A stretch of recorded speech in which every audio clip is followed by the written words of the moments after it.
The Jason Rantz Show. Here to react, Seattle Talk radio host Jason Rantz. And the rise of soft on crime laws and policies have made it worse. Our man in the Pacific Northwest, Jason Rantz, is on that. You keep on bringing us these extraordinary stories from Seattle. It's amazing. Longform.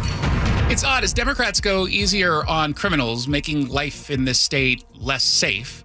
Those of us who reasonably want to turn to a firearm for self-defense, well, we find ourselves with dwindling options. And if Democrats get their way with new legislation, we're not going to have any options whatsoever here, not at least in the form of gun shops. HB-2118 would completely upend the already highly regulated industry where guns are sold at FFLs. These are federal firearms licensed shops. The requirements under this bill would put pretty much every single gun shop in the state of Washington out of business. And I think that's the intent. Joining me on the line is someone who is impacted by this. She testified. We played the audio a couple days ago. Hiedi Lee is the co-owner of Sporting Systems out in Vancouver, and she joins me now. Welcome to the show.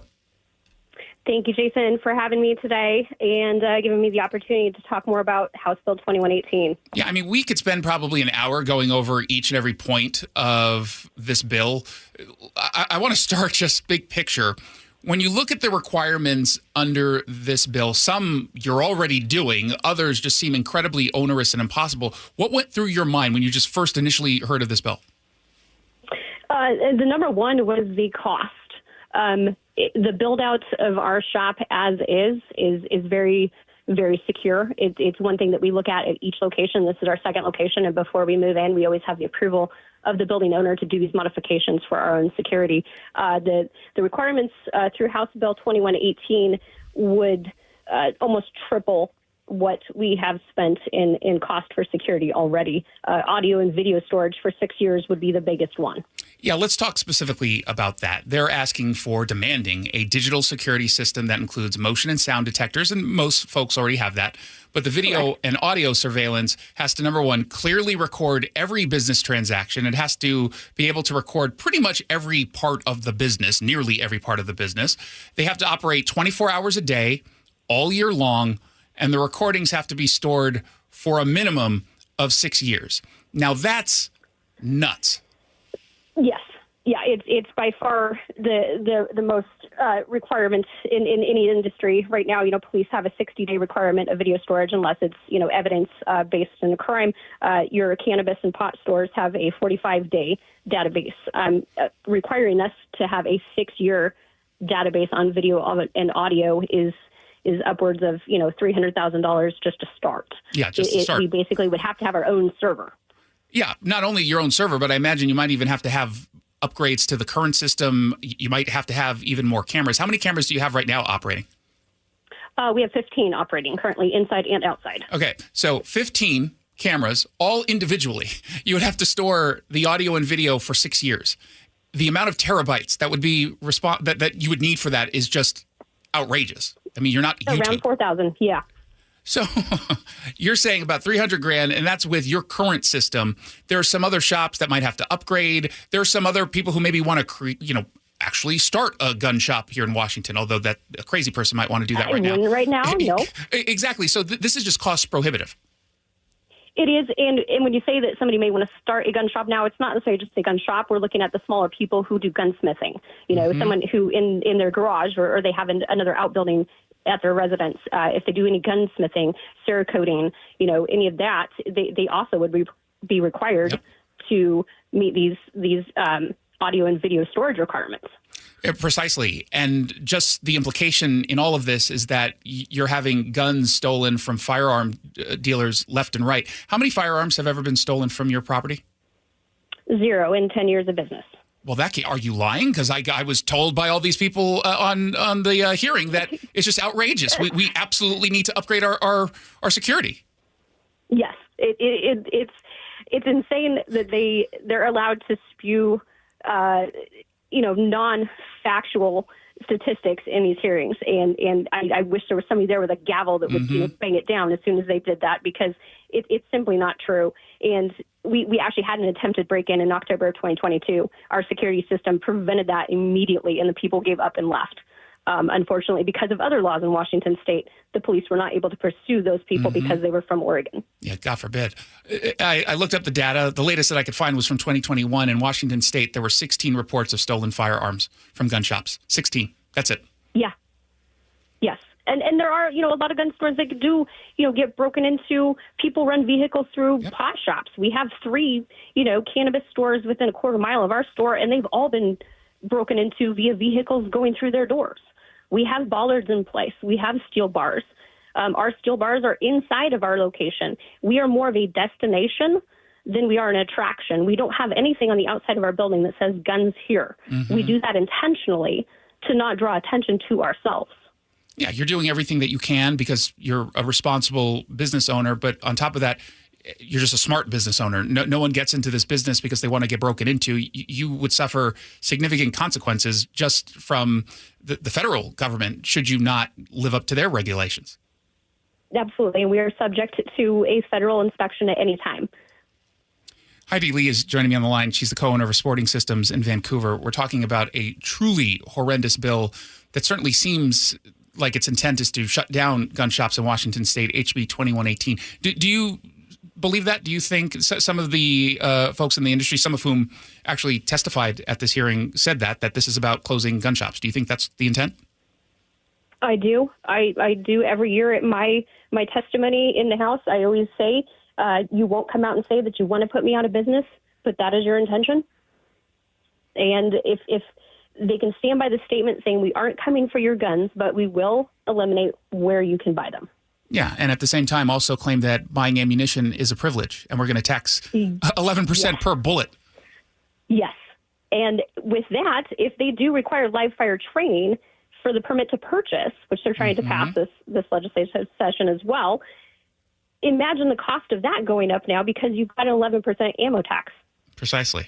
So now you're going to be spending even more money, or it's going to end up going into the total cost. If you're not doing it per bullet, it still gets calculated when you're going in for the testing or for the training, which everyone should do. I like the idea of training. I don't necessarily like the idea of them mandating specific kinds of training, given the fact that, look, some people might not live near a space where they can easily get an appointment to even get the training. And if you're now requiring it for everyone before they're able to pick up their weapon, that means there's going to be fewer spots available for them to even get.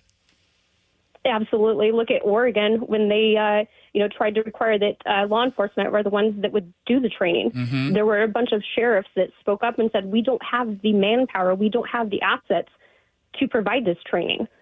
And if you were to go by that, it would be, maybe once every 4 months. So you have people waiting 4 months to purchase a firearm that they may need to defend themselves from a domestic violence situation or, in other cases, just in the neighborhood that they live in, and they want to protect themselves. We saw a lot of that during COVID with the riots. Precisely. Yep. Looking at this bill, there were some other things that just popped out at me. Just the idea of putting all your firearms in a locked fireproof safe versus just a locked safe. I mean, what were some of the things that jumped out at you that didn't seem necessary at all, given what you're currently doing? Well, currently all of our handguns are locked up during the day. They are in display cases. Our store is set up a little bit different as far as our display. We don't have a gun counter where staff stands behind it. Every firearm is, within reach of people so that they can see them with staff. That is why we have an occupancy limit as well in the store for safe handling. And it would require us to remove all those firearms from an already secure display and put them into a fireproof safe at night and then bring them back out again in the morning. So we would probably spend 2 hours putting firearms away because you don't want to stack them and scratch them. And then in the morning, bringing those firearms back out. Yeah. And then just the cost of purchasing the space to do that on top of that. Absolutely. That's also something that needs to be considered. We don't have spare, space right now. So we would have to double what our square footage is currently just to have fireproof safes. And it's not just the firearms. All of our documentation has to go into fireproof safes as well. How worried are you that this will pass? Pretty worried. I know there are a lot of people that are getting out of office this year, and this is one of their biggest pushes. Whether or not it makes sense, because it is a Xerox copy, essentially, of what California did with their Senate Bill number 2, which is currently being struck down in the courts there. So it doesn't matter if you bring it to the attention of the fact that these are being, held up in other states. They have injunctions filed. They've been deemed unconstitutional. the Democrats in Washington will waste taxpayers' money just to get the votes. Certainly. And generally, if it's going to be heard, a challenge in Washington state, generally they say, we're not going to stop it. We'll let it continue, and then we'll let other courts decide. So obviously that means you're going to be forced into doing this if it passes. Yeah. And you would be forced January 1st. They're not giving you a whole bunch of time to even raise the money that would be needed. So assuming this passes, what would you do? We would, consider what we do. We're also an ammo manufacturer, so we have that aspect too. If the ammo tax passes, it's not a great one for us either. We don't have the space here to expand. We do lease our space. There is no space next to us that we can expand into, so we would have to look for another space. When we looked for this space 3 years ago, it was extremely difficult to find it because there are a lot of building owners that discriminate against firearm businesses. So finding another space that could hold us and then also, allow us to harden the space is very hard. Putting bars on outside of windows and doors. Could you afford it? No. So it sounds like you would close down. A lot of people, unfortunately, we probably would. What's your message then to the lawmakers deciding this? I don't know where in Clark County or specifically Vancouver you are, but for the most part, you've got Republican representation with the exception of the 49th district, which is all Democrats who are pretty anti-gun. Yes. It seems a lot of these laws are presented without actual knowledge of what happens in this industry. And I've continuously invited our representatives to come out here and physically see it for themselves. I don't want you to go by hearsay. I don't want you to go by emotion. I don't want you to do this because it makes you feel good. I want you to actually see that we are people. And as I said in my testimony, I am the person standing in line behind you at the coffee shop. Our grandkids play on the same soccer team. You would not know this about me unless you actually got to know me. But you've already judged who we are, and you have these expectations of us that are completely false. There are bad people in every industry. There are bad, FFLs, I am sure. There are so many more good ones that are doing things right. We have federal standards. We have a federal license. And like I said, we are due to a federal inspection at any point in time. We have to keep ourselves maintained to a certain level already. I just want these people to understand that we're not the monsters that they think we are. They call us gun traffickers. Yeah. We are not the gun traffickers.